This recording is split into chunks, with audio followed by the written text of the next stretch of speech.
കേരളം മുഴുവൻ അഭിമാനമായി കാണുന്ന പുന്നപ്ര വയലാർ സ്മാരകം. പുന്നപ്ര വയലാർ സ്മാരകത്തിന് വേണ്ടി ഓരോ രക്തം ചീന്തിയവരുടെ അവർക്കുണ്ടായി നമ്മളെല്ലാവരും കമ്മ്യൂണിസത്തിന് വേണ്ടി പ്രവർത്തിച്ച് അതിൽ അടിയുറച്ച് വിശ്വസിച്ച അവരുടെ നാഡീഞരമ്പെല്ലാം ചെന്നൊരു വിപ്ലവകരമായൊരു സ്മാരകം. അതിൻ്റെ ഇന്നത്തെ അവസ്ഥ കാണുമ്പോൾ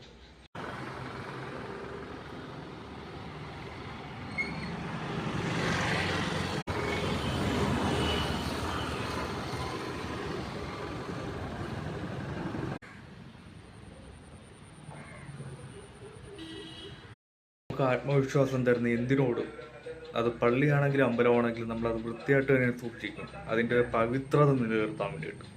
പക്ഷേ ഇതിൻ്റെ പുറകിൽ കാണുന്നത് അവർക്ക് ഈ ഒരു സ്മാരകം പണിതത് കേരളത്തിലെ മൊത്തം ജനങ്ങളുടെ ഒരു വികാരമായിട്ടൊരു